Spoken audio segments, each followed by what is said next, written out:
नमस्कार दोस्तों।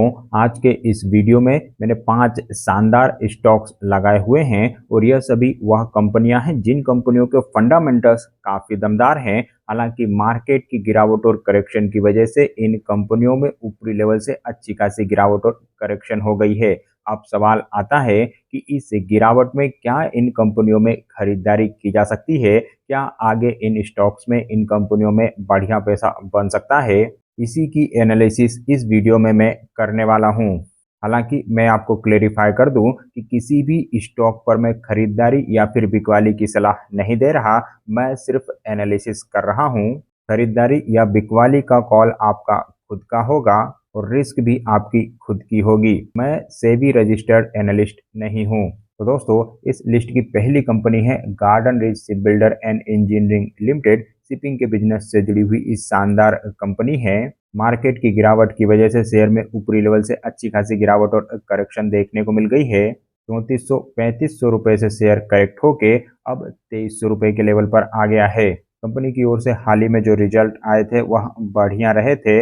अब जहां तक खरीदारी का सवाल है, तो अगर आप लॉन्ग टर्म के निवेशक हैं, आपका व्यू 1 से 1.5 साल 2 साल का है, तभी आप इस स्टॉक में एंट्री करें, क्योंकि मेरे हिसाब से यह स्टॉक अभी बड़ी तेजी नहीं दिखाएगा। और इसके दो बड़े कारण हैं। एक तो वैल्यूएशन महंगे हैं और दूसरा पीएसयू स्टॉक है, सरकारी कंपनी है। और मेरे हिसाब से पीएसयू स्टॉक 2028 से पहले बड़ी तेजी नहीं दिखाएंगे।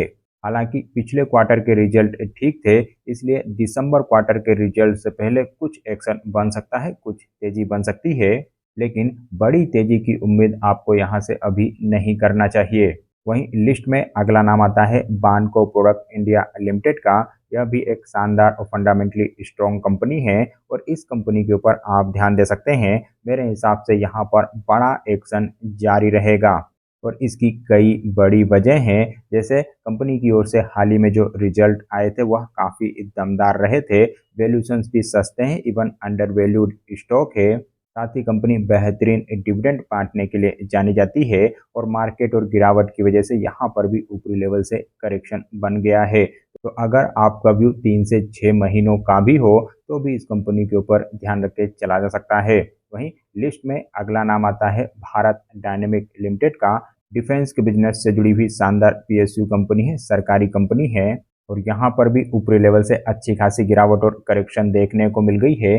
2000 रुपए से शेयर करेक्ट होके अब 1300-1400 रुपए के लेवल पर नजर आ रहा है। इस स्टॉक के लिए भी मैं यही कहना चाहूंगा कि अगर आपका व्यू 1.5 से 2 साल का है, तभी आपको यहाँ पर एंट्री करना चाहिए। और यहाँ पर भी दो बड़े कारण हैं। पहला, यह एक पीएसयू स्टॉक है और दूसरा, वैल्यूएशंस काफ़ी ज़्यादा हैं। चलिए आगे बढ़ते हैं और लिस्ट में अगला नाम आता है कोचिन शिपयार्ड का। और यह एक ऐसी कंपनी है जिस स्टॉक से आपको दूरी बना के रखना चाहिए। हालांकि मार्केट की गिरावट की वजह से यहाँ पर भी अच्छी खासी गिरावट और करेक्शन देखने को मिल गई है, लेकिन मेरे हिसाब से यह स्टॉक चलने में काफ़ी समय लगा सकता है, क्योंकि कंपनी की ओर से परफॉर्मेंस कमजोर आई है। पिछले क्वार्टर का रिजल्ट खराब रहा था, साथ ही वैल्यूएशंस भी काफ़ी हाई हैं और पीएसयू स्टॉक है। तो इन सभी वजहों से मेरे हिसाब से यहाँ से आपको दूरी बना के रखना चाहिए। वहीं लिस्ट में अगला नाम आता है प्राइमर एक्सप्लोजिव का।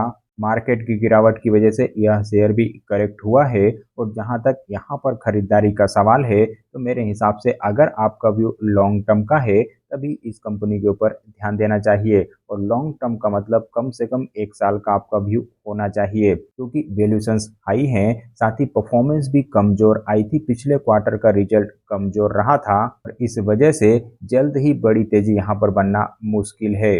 हालांकि रिजल्ट से पहले कुछ पॉजिटिव एक्शन बन सकता है, क्योंकि हाल ही में ऊपरी लेवल से अच्छी खासी गिरावट और करेक्शन बन गई है, लेकिन बड़ी तेजी की उम्मीद अभी आपको यहाँ पर नहीं करना चाहिए।